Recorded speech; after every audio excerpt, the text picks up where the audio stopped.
दोस्तों नमस्कार। AR react के एक नए रिएक्शन वीडियो में फिर से आपका स्वागत है। मैं हूं राकेश। आज जो वीडियो लेके आया हूं वो है सच टॉक्स का, जिसका टाइटल है बैंक ऑफ बड़ौदा के लॉकर में रखे ग्राहक के 18 लाख रुपया खा गए दीमक। दोस्तों बता दें आपको, यूपी के मुरादाबाद डिस्ट्रिक्ट में बैंक ऑफ बड़ौदा के एक शाखा में लॉकर में रखा गया 18 लाख रुपया खा गया दीमक। तो चलिए जानते हैं आज क्या है आरबीआई का गाइडलाइन और रूल। लॉकर में रखे 18 लाख दीमक कर गए चट। उत्तर प्रदेश में बैंक को 18 लाख का नुकसान।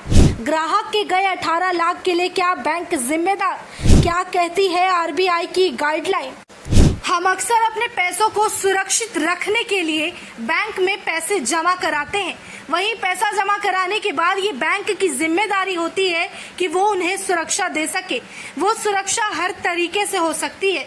साथ ही उस पैसे को होने वाले नुकसान का भुगतान बैंक को ही करना पड़ेगा, ऐसा हर ग्राहक सोचते हैं। अगर आपके बैंक में रखे गए पैसे को कोई नुकसान पहुंचता है तो उसकी भरपाई कौन करेगा, ये सवाल हर कोई सोचता है, लेकिन इसका जवाब सभी को मिल नहीं पाता।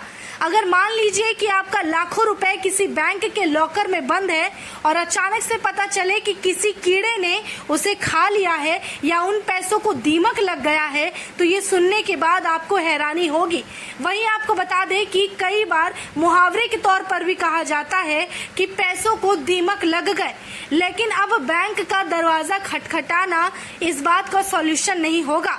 वो आपके पैसे लौटाएंगे या नहीं, इस मामले पर अभी आरबीआई ने भी गाइडलाइन जारी किया है। जहां ये मामला बेहद अजीबोगरीब लग रहा है, वहीं ये खबर सच्ची है, ये घटना सच्ची है। जिस बैंक के लॉकर को सुरक्षित माना जाता है और सुरक्षित समझकर चोर और डकैतों से बचाकर वहां पैसे रखे जाते हैं, धूप पानी से सुरक्षा दी जाती है, उस पैसे के बारे में किसे ही पता होता है कि उसे दीमक से भी खतरा होगा। दरअसल हाल ही में एक ऐसा मामला सामने आया जहां पर बैंक लॉकर में रखे 18 लाख के नोटों को दीमक खा गई। मिली जानकारी के मुताबिक इसी हफ्ते उत्तर प्रदेश के मुरादाबाद स्थित बैंक ऑफ बड़ौदा के लॉकर में 18 लाख रुपए नोट रखे गए थे। मिली जानकारी के मुताबिक इसी हफ्ते उत्तर प्रदेश के मुरादाबाद स्थित बैंक ऑफ बड़ौदा के लॉकर में 18 लाख रुपए नोट रखे गए थे। इस घटना की सूचना मिलते ही शाखा प्रबंधक से महिला ग्राहक ने इस बात की शिकायत की। वहीं जिस अकाउंट होल्डर का वो अकाउंट था जिनके खाते में 18 लाख थे, उनका नाम अलका पाठक बताया जा रहा है। अलका पाठक का कहना है कि उन्हें पहले से नहीं पता था कि कहीं भी लॉकर में गहनों के साथ पैसे नहीं रख सकते हैं। यहाँ से इस पूरे बात की जानकारी का पता चलता है कि बैंक ऑफ बड़ौदा में मौजूद लॉकर में एक महिला ने अपने अकाउंट के 18 लाख रुपए कुछ गहनों के साथ रख दिए। ऐसे मामलों में बैंक लॉकर में रखे गए पैसों की जिम्मेदारी बैंक नहीं लिया करती है। वहीं आपको बताते चले कि ऐसे कई मामले आते हैं जहां बैंक से पैसे लूटे जाते हैं और बैंक में चोरी हो जाती है। अब उन पैसों के लिए भरपाई कौन करेगा, बैंक या फिर खुद ग्राहक इस बात की जिम्मेदारी लेंगे? जब इस बात का सवाल पूछा गया तो इन सवालों के जवाब के लिए आरबीआई के गाइडलाइंस मददगार साबित होते हैं। दरअसल बैंक लॉकर को आरबीआई की नई गाइडलाइंस के तहत एक एग्रीमेंट होल्डर के साथ कराया जाता है।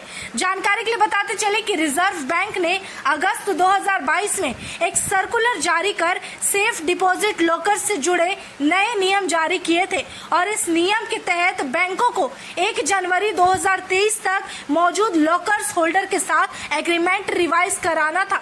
ये नियम पुराने लॉकर होल्डर पर लागू होने वाला था, वहीं नए ग्राहकों पर यह नियम जनवरी 2022 से लागू है। आरबीआई ने बैंकों के लिए मौजूद लॉकर होल्डर के साथ एक एग्रीमेंट नवीनीकरण की डेडलाइन 31 दिसंबर 2023 तक रख दी है। वहीं उस एग्रीमेंट के तहत ग्राहकों को होने वाले नुकसान की स्थिति में बैंक की शर्तों के हवाले से उन्हें पूरी भरपाई बैंक करेगी। आरबीआई ने साफ शब्दों में कह दिया था कि बैंक अपनी जिम्मेदारी से पैसे को सुरक्षित रखेंगे और अगर पैसों को कोई नुकसान होता है, किसी भी तरह की परेशानी होती है, तो इस होने वाले नुकसान के लिए बैंक जिम्मेदारी लेगा और बैंक उन पैसों की भरपाई करेगा। ग्राहक को नहीं होना है परेशान। आरबीआई के नए गाइडलाइन के हिसाब से जब भी बैंक लॉकर में जेवरात या पैसा रखवाती है तो उसी वक्त करवा लेती है एग्रीमेंट।